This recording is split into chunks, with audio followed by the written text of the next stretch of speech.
So I'd like to open up for more questions and answers. Right, we had a great question before. I'll repeat that real quickly. It was, is it just verbal communications? And we said, well, no, actually, nonverbal communications is vital to affecting this change. An example of that was as an act of service that makes somebody feel, oh, yeah, I'm part of this, I'm part of the group, I have access to resources. Every meme that gets designed has both a verbal and nonverbal component. And we train cultural engineers in how to express those and how to deliver that message to people in meetings, on telephone, via email, that sort of thing. Okay. Create the content, propagate throughout the organization. Is that there's some art to that, right? How do you get people to talk about things? Dry and dull. It's really true. One of the things that we find is the expression of those memes, right? They tend to take on a life of their own a little bit, and because a lot of it is nonverbal, but it causes an effect in the neurochemistry of the brain. So, okay, I'm going to talk a little bit of geek science here. You guys, bear with me. Raise your hand if it becomes too painful, please. Inside the human brain, right, we talk about inhibiting and disinhibiting behavior, right? And we'll get to the answer in just a second as we walk through it. When we want to inhibit behavior, when we want to stop ourselves from doing something, we use the neurotransmitter norepinephrine. Norepinephrine has the role of blocking signals between nerves, so that things that aren't relevant, things that don't apply to what we're doing right now, things that we don't ever want to do again, get blocked. And so we build up a wall of norepinephrine.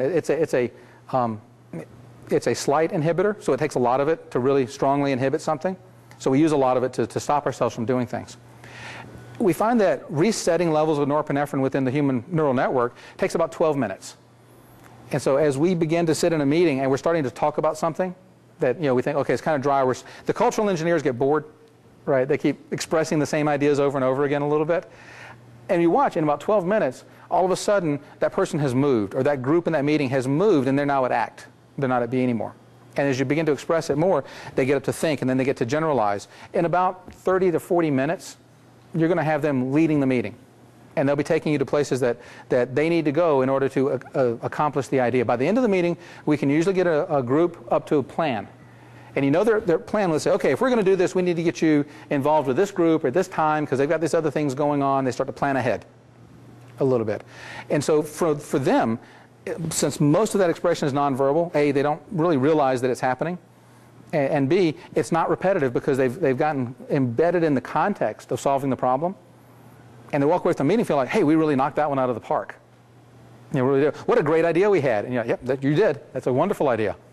It's exactly the thing you ought to do. Right? So I hope I answered that question a little bit, right? It's, some of these ideas might seem dry, but as people get engaged with them, they bring their own experiences to them. Now it's their idea, and it's their experience, and it activates that whole context, and memory kicks in. They remember all the different times they've done it, and it actually becomes exciting to them. Okay? Well, have you seen situations where folks in leadership in the organization actually have a vested interest in keeping people below the line? Well, without making reference to the assumption of malicious motivation, no, I don't think it's malicious.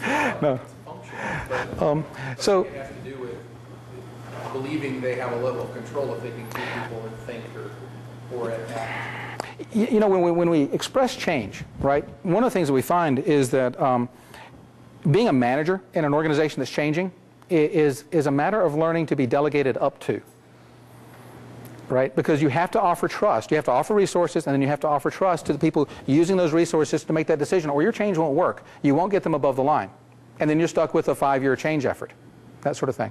And that can be a very difficult transition to make, to say, my purpose, my job is to make sure that every single person that reports to me has a full coffee cup, has a clean work environment, has every resource that they need to get their job done, and to trust them to use those resources in the very best way they can. I'll give you an example. 2 warehouses, 2 distributorships that we've recently worked in.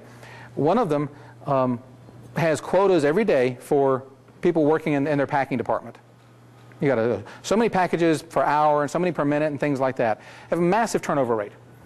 The other one takes the approach that, look, they're our employees, they know the job, they see what needs to be done, they'll get it done. And they have an average 28-year retention and tenure there. Okay? And when the 2 companies got together and started talking about their approaches to managing people and managing especially their packing list or the packing lines, they just couldn't even talk to each other. Their approaches are so wildly different. We do find management that sometimes struggles, right, to get to the point of saying, okay, well, I've got to trust with these resources because they want confidence, right? If management gets to generalize, then they really get on board, right? And so getting management to generalize can sometimes be an effort if you're doing a grassroots-only change effort, right? So whenever we walk in, right, we always try to grab with management, sit down and say, this is what you've hired us to do. Right? We're going to affect change. We're going to teach you everything we know about making this change happen. Right? And in some cases where management's not there, you know, we trust their decision. If they decide this isn't what our company wants, well then, okay, yeah, we're good with that too. Right? But you know, the entire organization does have to be involved, right? Otherwise, it's a much longer effort. Okay.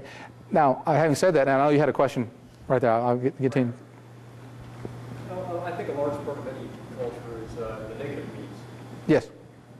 So, what sort of techniques do you use to squelch negative means? I know you didn't want to go into it, but I think it's very important. Okay. Yeah. Strong with the dark side that place is. Right? So, here's how we address negative memes. Right? As it happens, memes conflict with each other inside a person's belief space, and it actually causes neurochemical changes, i.e., it depletes that person's reserve of norepinephrine. Now, you'll bear with me for just a moment as we describe this, because I'm going to talk about how we try to counteract the effect of those negative memes. We have to understand what norepinephrine does. Everyone here who's sitting down, right, has every nerve that's in contact with their chair firing right now. And those nerves include pain nerves, they include pressure nerves, they include temperature nerves. Every nerve is firing. How many people are in excruciating pain at the moment from sitting down? We haven't been here that long, so sorry. Thank you. So hopefully not too many people. Now, right, the reason it doesn't hurt, the reason we don't sit down and scream like we just touched something hot is because the brain, the body learned, right, to send norepinephrine there and maintain it at a high level on pain nerves to block the signal that's coming in. Okay? Anyone seen a child scrape their knee? Right? It's the worst thing in the world, isn't it? They're crying, so how could it possibly hurt that much? You know, they're just letting loose with it. Okay? The fact is, for children, it actually does hurt that much because their bodies haven't allocated and learned, oh, that scrape, it's painful, but it's not dangerous. So they haven't blocked that behavior. So you've got to fall down a few times before it stops hurting so much, that sort of thing. So the brain reallocates norepinephrine in different places. Now, what happens when we introduce new ideas, okay, we talked about forward chaining and back propagating a little bit. Right? That back propagating thing says, oh, the result of this was okay, so I want to do it again. Or the result is something I don't want to repeat, so I want to block myself from doing it. It uses norepinephrine to establish those values. And it holds them steady once they're established, which means you have a daily need for norepinephrine. Get too little of it, and things will start to go wrong. You'll start to feel bad. Example. So when we come in, one of the things that these memes do by design in order to counteract toxic memes is they introduce a new measurement for that feedback result, for that backward chaining piece. We call that the moral judgment, not in the big morality type moral thing, but the, hey, was this good for me or bad for me? Do I want to do this again or not? That little tiny kind of moral judgment. But the moral judgment signal then propagates back along that chain of neurons and networks and then sets norepinephrine levels.